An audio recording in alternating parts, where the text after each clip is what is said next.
What if the man printed on millions of t-shirts, the face carried by protesters, students, and revolutionaries across the world, was far more complicated than the symbol he became? To some, he is a hero who stood against oppression. To others, he was a ruthless revolutionary responsible for executions. And to many, he is simply an icon, frozen in time, detached from the reality of his actions. But who was Che Guevara, really? Not the poster, not the slogan, not the myth carefully simplified by both supporters and critics. Today, we explore the side of Che Guevara that history doesn't always explain, the human being behind the symbol. Ernesto Guevara was born in 1928 Rosario, Argentina, into a middle-class family. His parents were politically aware, well-read, and encouraged intellectual discussion in the household. He grew up surrounded by books, debate, and a strong awareness of social inequality. As a child, he suffered from severe asthma.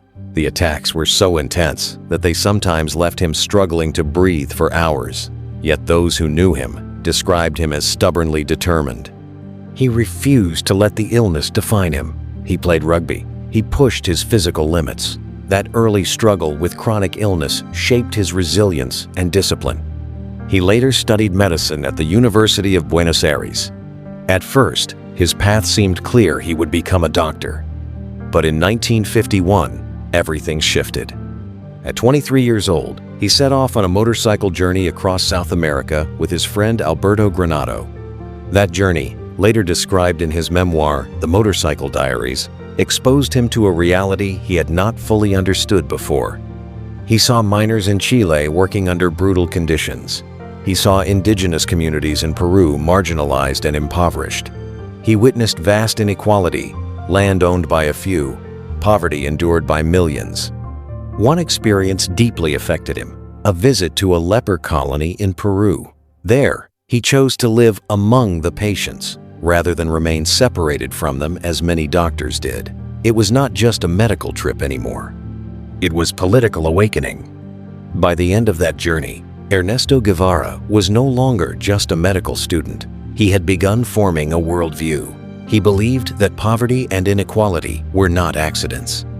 He believed they were the result of systemic exploitation, particularly foreign corporate influence and local authoritarian governments. He concluded that reform would not be enough. In his mind, only radical change revolution could correct the imbalance. In 1955, while in Mexico City, he met Fidel Castro. Castro was planning to overthrow Cuban dictator Fulgencio Batista.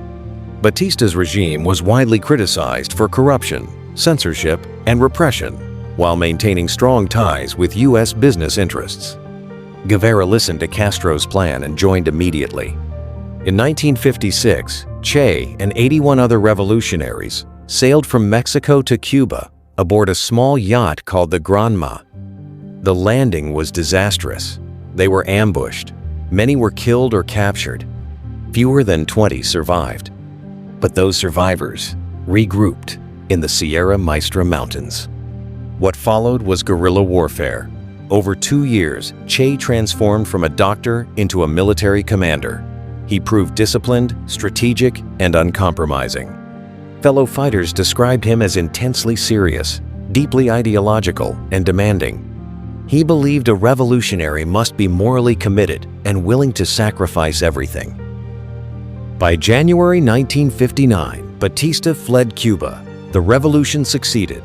Che Guevara entered Havana alongside Castro as a victorious leader. But revolution is one thing, governing is another. After the victory, Che was placed in charge of La Cabaña Fortress Prison in Havana. Revolutionary tribunals were established to try former military officers, police, and individuals accused of crimes under Batista's regime. Many of these trials ended in execution. The exact number remains debated among historians. Some sources estimate several dozen, others estimate several hundred across early revolutionary tribunals. Supporters argue these were necessary actions in the chaotic aftermath of dictatorship, claiming many of the accused were responsible for torture and killings under Batista. Critics argue the trials were too swift, politically influenced, and lacked proper legal safeguards. Che defended the executions publicly. He believed revolution required decisive justice. In his view, hesitation would allow counter-revolutionary forces to regain power. This period is one of the most controversial chapters of his life. It is rarely discussed with nuance.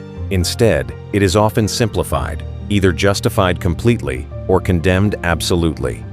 As the new Cuban government formed, Che transitioned into political leadership. He became president of the National Bank of Cuba and later Minister of Industries.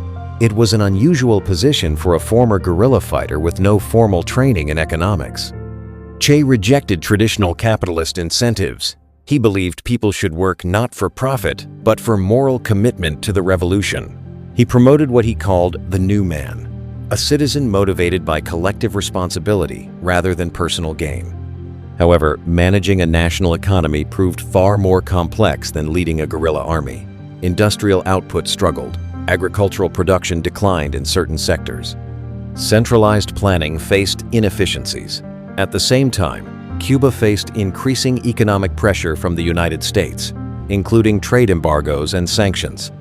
Supporters argue external pressures played a major role in Cuba's economic difficulties. Critics argue internal mismanagement and rigid ideological policies worsened the situation. Che himself acknowledged challenges but remained ideologically firm. He believed that long-term revolutionary transformation required sacrifice.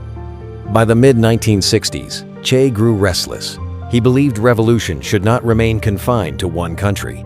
He saw Cuba as a starting point, not the final destination. In 1965, he quietly left Cuba. He first traveled to the Congo in Africa, attempting to support a revolutionary movement there. The mission failed due to internal divisions, lack of coordination, and limited local support. Undeterred, he turned his attention to Bolivia in 1966. His goal was to ignite a continental revolution across Latin America, weakening foreign influence in the region. But Bolivia was not Cuba. Local peasants did not rally to his cause. Communication lines were weak. The Bolivian military, supported by U.S. intelligence, tracked his movements carefully.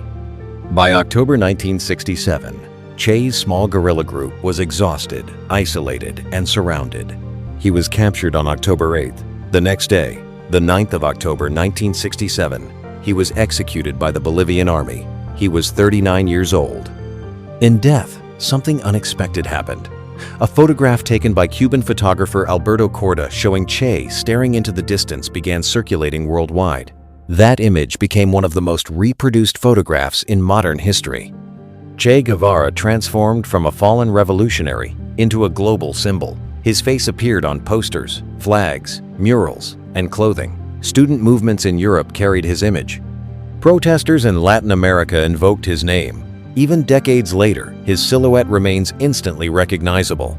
Ironically, the anti-capitalist revolutionary became a profitable global commodity. His image was commercialized in ways he likely would have rejected.